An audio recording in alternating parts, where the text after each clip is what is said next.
makes the biggest difference in the whole world. I think adding that small piece in really completes the cookie. I'm already getting full just eating one of them.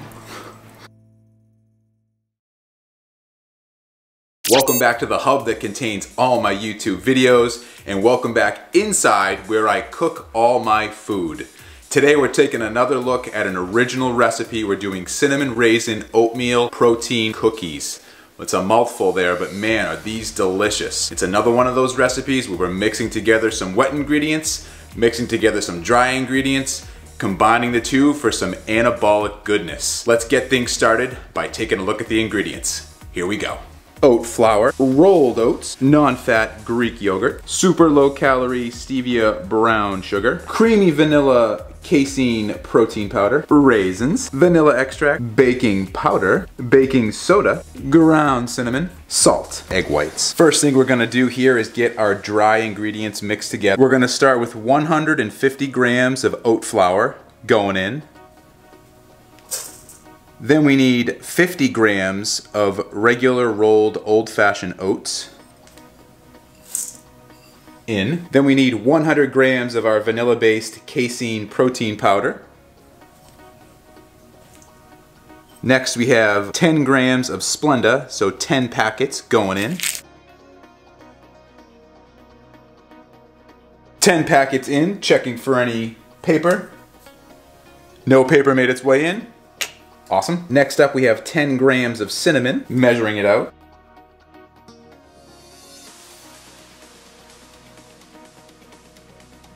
Boom, 10 grams on the money. Then we need 4 grams of baking powder.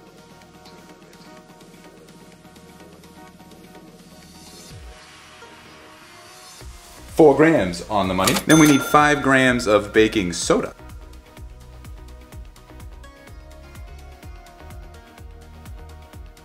5 grams on the money. Then we need 1 teaspoon of salt. Can't find the teaspoon, so we're using our half teaspoon. So 2 times a half equals 1. 1 teaspoon of salt going in.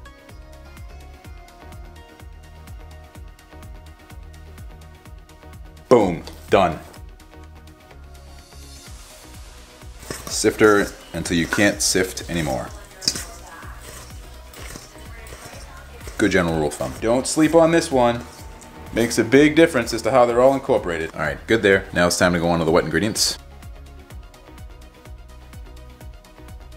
Hey, can you guys do me a favor and smash the like button and comment down below so I can find the algorithm? Thanks. First wet ingredient we need is 275 grams of non-fat Greek yogurt. Using our negative scale trick, of course. 275 on the money. Next we need 5 grams of the vanilla extract. Pouring slowly. 5 grams on the money. And kind of a wet and dry ingredient combination, our stevia brown sugar, we're gonna be using 10 grams of this. Lots of moisture, so we're gonna put it with the wet ingredients. 10 grams of the stevia brown sugar going in. 10 grams on the money. And we're gonna use a larger spoon to mix up these ingredients here. Spread that 10 grams of brown sugar around as much as you can. Most of it should dissolve into the Greek yogurt.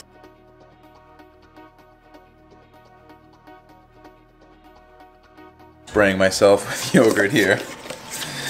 Probably not the best recipe to be wearing a black shirt for, but anyway. And once it's all pretty well incorporated there, we're ready to add in our dry ingredients, which we conveniently have right here, going in. All right, then we're gently gonna fold in the dry ingredients.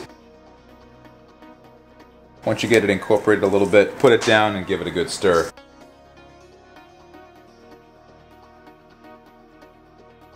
Then once you have that all well incorporated there, we're going to add our final wet ingredient that we're going to put in last, which is going to be 138 grams of our egg whites. Held this one out for right now. This is going to provide a lot of the moisture, and it's going to hold together the ingredients when we start making our cookies. So let's put this in. 138 grams of egg whites going in.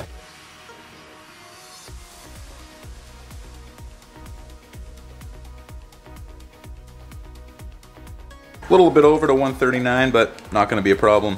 139, off the money. And once you get your egg white in there, you're going to finish mixing everything up. It's gonna seem a little dry, but you have to keep mixing and mixing until it all gets well incorporated. Get all those dry ingredients off the bottom, stirring under, coming up, folding in.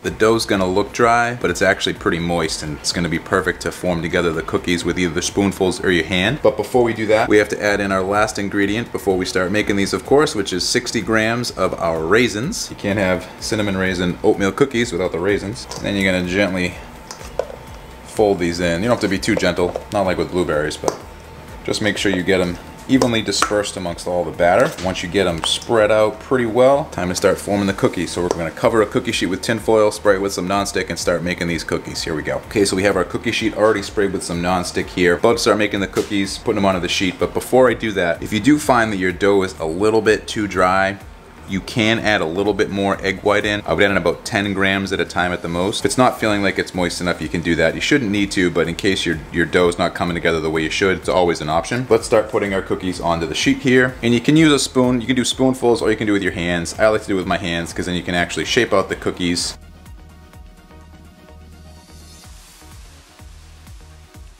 Again, we're getting a little dirty in our videos here.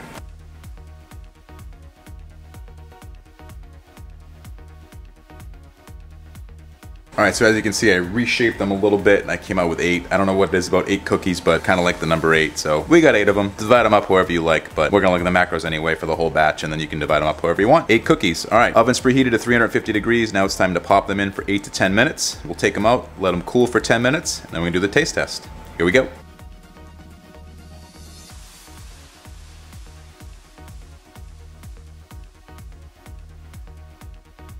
Okay, so they just came out of the oven here. Put them in for 9 minutes. They smell awesome. We'll let them cool for 10 minutes and then do our taste test. Here we go. Alright, well, they're done, they're ready, they're cooled. Cooled them for 10 minutes and they look pretty good. You guys want to see up close and personal what it looks like. That's it. Lots of raisins, lots of oatmeal goodness. Smells like plenty of cinnamon. So I don't know if there's anything left to do other than to just try one. So why don't we take a bite and we'll get right into seeing how they taste. I already know because I've had them before, but let's try them out. Here we go.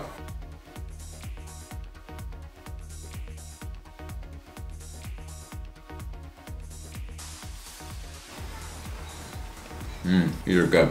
If you like cinnamon oatmeal raisin cookies in general, these taste just like them.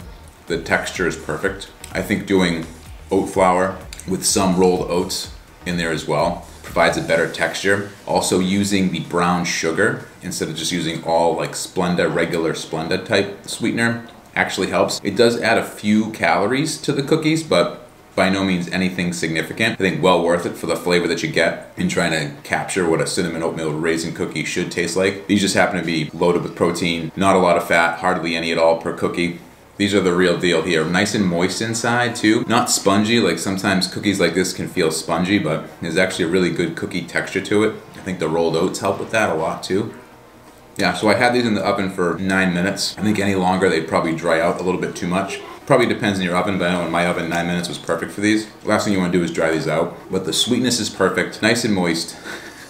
The raisins are pretty well dispersed amongst all the cookies too. It's hard to get a bite without getting a raisin in it, so that's good. Yeah, the cinnamon comes out in every bite. I think the sweetness is balanced very well. The brown sugar has a different flavor to it, and you can tell, you can really taste that when you take a bite of the cookie. It's very different than just something like that's a 0-calorie sweetener that, you know, yeah, it's sweet, but it's not quite the sweetness that belongs in a cinnamon oatmeal raisin cookie. Something like the brown sugar, for very little calories, the stevia brown sugar added a ton of flavor. Definitely worth putting in. It was one of the ingredients that I wanted to put in these, because if you don't have that, it just kind of tastes like any other protein cookie would. I think adding that small piece in really completes the cookie, looks-wise, like a cinnamon raisin oatmeal cookie should. And obviously I did it in 8 cookies. I'll flash up the macros now for the entire batch, and then I'll show you what it is per cookie, the way I divided it up with the 8 cookies. Ton of protein, lots of fiber. You're not gonna find this in any other oatmeal cookie out there. This might be the best cookie that I've made yet. It took a while to find the right ingredients to make it actually taste like an oatmeal cookie. But I can tell you from experience, just using the oat flour isn't enough. You gotta balance out the sweetness and the flavor and the texture, and it all comes together. And I think this is it right here. Feels strange to kind of rate your own recipe, but 8.6. Done. I'm going with 8.6 on this one. It's really good. You guys try it, let me know. I'm curious what you think. I know that sometimes cookies that are protein cookies come out in many different ways. So I'm wondering what you guys think if you try to put this one together. Do you think it tastes like an actual real cookie? I think you'll find that it does. Adding that brown sugar in there, that makes the biggest difference in the whole world when it comes to these, totally. The macros and the calories are so good, and these are some pretty dense, heavy cookies. You pick it up, it's got some heft to it. If you had 2 of these, I'd be shocked if you could have a third. And calorie-wise, you probably could, based on what the macros look like, but I'm already getting full just eating one of them. These are fantastic, you gotta try them. All right, well, I'm gonna go eat the rest of these cookies in the kitchen. Not really, I might have one more. But anyway guys, let me know what you think in the comment section if you try these or what you think, haven't seen them, and we'll talk about it. All right, I'll see you in the next one. Bye.